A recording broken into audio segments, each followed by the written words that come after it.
The Thompson family had a reputation to keep. They were rich, well-connected, and always made sure to appear classy. Frances Thompson, the family matriarch, took this very seriously. So when her only son, Brian, fell in love with me, a regular kindergarten teacher from a small town, she made it clear she wasn't happy. "She seems nice," Frances had said after we first met. But the way she said nice made it sound like an insult. "But honestly, Brian, what could you possibly have in common with someone so simple?" Brian stood up for me, of course. He loved that I was down to earth and real, qualities that were rare in the wealthy world he grew up in. But Frances never stopped trying to make me feel like I didn't belong. When Brian proposed with his grandmother's ring, she made her feelings even clearer. "Congratulations," she said coldly over the phone when Brian told her the news. "I suppose we'll need to start planning immediately. There's so much Isabella will need to learn about how things are done in our world." Our world, as if I came from another planet, not just a town 50 miles away. Planning the wedding became a battle. Frances controlled everything, the venue, the food, the flowers, using every decision to remind me I didn't measure up to her standards. I kept telling myself this was about marrying Brian, not impressing his mother. Then came wedding dress shopping. Frances insisted we go to an exclusive bridal shop in the city, where generations of Thompson women had bought their gowns. She also invited several of her wealthy friends to join us, women who appeared in fancy magazines and charity event photos. "It's tradition," she said when I suggested a smaller group. "These women have known Brian since he was a child. Their opinion matters." What she really meant was that my opinion didn't. The shop was as intimidating as I expected. Fancy chandeliers, champagne, and wedding dresses displayed like works of art. The owner greeted Frances with air kisses and polite chit-chat. "And this must be the bride," she said, looking me over with a smile that didn't quite reach her eyes. "Yes, this is Isabella," Frances replied.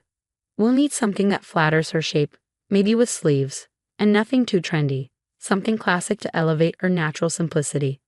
I bit my tongue as they took my measurements, talking about my body as if I weren't even there. Frances's friends sipped champagne, reminiscing about their own weddings, each one supposedly more glamorous than the last. I tried on 7 dresses. Each time, Frances and her friends exchanged glances, whispered, or made small frowns. I felt exhausted and close to tears. "Perhaps we should continue another day," the shop owner suggested kindly. "Finding the right dress takes time." Just then, my phone rang. It was my mom. "Isabella, honey, I know you're busy with the Thompsons today, but I wanted to let you know that package we talked about arrived. It's even more beautiful than we hoped." Relief flooded through me. "That's wonderful, Mom. I'll stop by later to see it." When I hung up, I noticed Frances watching me closely, suspicion in her eyes. "A package, something for the wedding?" Frances asked, her voice sharp with curiosity. "Just something my mother wanted me to see," I replied vaguely. "Speaking of which, I should probably wrap up here. Thank you for your time and advice." Frances looked offended. "But we haven't found a suitable dress yet, Isabella. This isn't like picking out a dress from a department store. A wedding gown takes time and careful selection." "I understand," I said, using my best kindergarten teacher patience. "And I appreciate everyone's help, but I need some time to think about my choices." 2 weeks later, Frances called an urgent meeting at her house. When Brian and I arrived, we found her in the sunroom, surrounded by wedding magazines and table decorations. "Isabella," she said without wasting time, "I've heard troubling news. Apparently, you bought a wedding dress without proper consultation from some small-town boutique." I took a deep breath. "I did find my dress, yes." Frances' hand flew to her throat in shock.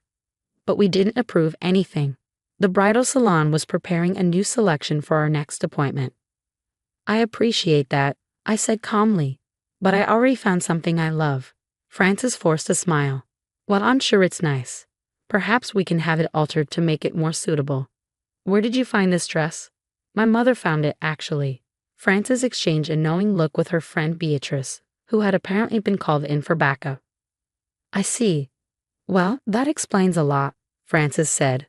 "I'm sure your mother meant well, but she wouldn't understand the level of quality expected at a Thompson wedding." Brian, who had been silent until now, finally spoke up. "Mom, Isabella's dress is beautiful, and ultimately, it's her choice." "Of course," Frances replied, still smiling tightly. I just don't want her to feel out of place standing next to proper society brides. People notice these things. Maybe, Beatrice suggested, pretending to be helpful, we could see the dress, just to see what alterations might be needed. I hesitated, then nodded. Actually, I brought it with me today. I thought you might want to see it. Frances' eyebrows shot up. You brought it? Here. Today. It's in the car. I'll go get it. When I returned with the garment bag, Frances had composed herself, clearly ready to act polite about whatever dress she assumed was a disaster. Brian squeezed my hand as I unzipped the bag. The dress that emerged was stunning. An ivory silk gown with delicate beadwork along the neckline and a soft, elegant train. Even on the hanger, it was clearly something special. Frances' eyes narrowed. What a shame your family couldn't afford something better, she said, looking at it with fake disappointment. Everyone will know you don't belong in our circle. I stayed quiet as she kept going. It looks like a cheap copy, she said, reaching for the collar. The beadwork is messy, and this silk isn't even real. Then she turned over the label. Her face went pale. This is impossible, she whispered. This can't be real. How could you possibly? It's real, I said softly. A gift from my godmother. Beatrice scoffed. Your godmother? And who exactly is she? Before I could answer, the doorbell rang. Brian went to get it and returned moments later with my mother, standing beside a woman Frances clearly recognized instantly. Elena, Frances gasped, standing up. Elena Rissy, what are you doing here? The woman, elegant silver-haired, dressed in simple but flawless linen, smiled. Maggie Thompson, it's been, 30 years? Still terrifying young brides, I see. Some things never change. My mother stepped forward and gently squeezed my shoulders. I believe you've been getting to know my daughter, though maybe not as well as you thought. Frances looked between them, confused. I don't understand. How do you know Elena Rissy? Elena, the Elena Rissy, world-famous designer, laughed lightly. Catherine and I were college roommates. Model? Frances repeated weakly, staring at my mother, the small-town kindergarten teacher she had assumed was ordinary. Just for a few years, my mother said modestly, before I met Isabella's father and decided to move back home. But Elena and I stayed close. She's Isabella's godmother, and when she heard about the wedding, I insisted on designing her dress myself, Elena finished. Catherine was like a sister to me when we were starting out. Her daughter is family. Frances sank into her chair, speechless. Beatrice, meanwhile, was staring at my mother in amazement. You're Catherine Jensen, the face of Reese's Breakthrough '89 collection. I still have those magazine spreads. You vanished from fashion so suddenly. My mother smiled. I found something I love more, being a teacher, raising my family. That life made me happier than the fashion world ever did. Brian slipped an arm around my waist as we watched his mother try to process everything. So you see, Frances, I said gently, I do appreciate your help with the wedding. But I also have my own resources. And more importantly, I know exactly who I am, even if you misunderstood at first. A heavy silence followed until Elena clapped her hands. Shall we talk about the rest of the wedding? I brought some design ideas for the mother of the groom, something that will look perfect next to Isabella's dress. Maggie, if you're interested. 2 days later, Brian and I were having dinner at my parents' cozy home. He looked at the framed photos on the walls, magazine covers from my mother's modeling days next to childhood pictures of school plays and soccer games. I've never seen these before, he said, helping my dad grill vegetables in the backyard. Your mom was a big deal. No wonder my mother's acting so differently now. My dad laughed. Catherine has always been impressive. She just never made a big deal about it. Still is, I called from the patio, setting the table with my mom. She smiled. The funny thing is, Frances and I probably would have had things in common if she just asked instead of assuming. We both walked away from high-profile worlds to focus on family. We both value education and community, but she was so busy deciding where I fit that she never really saw me. After what Brian jokingly called the dress revelation, wedding planning changed. Frances didn't become warm, but she was more respectful.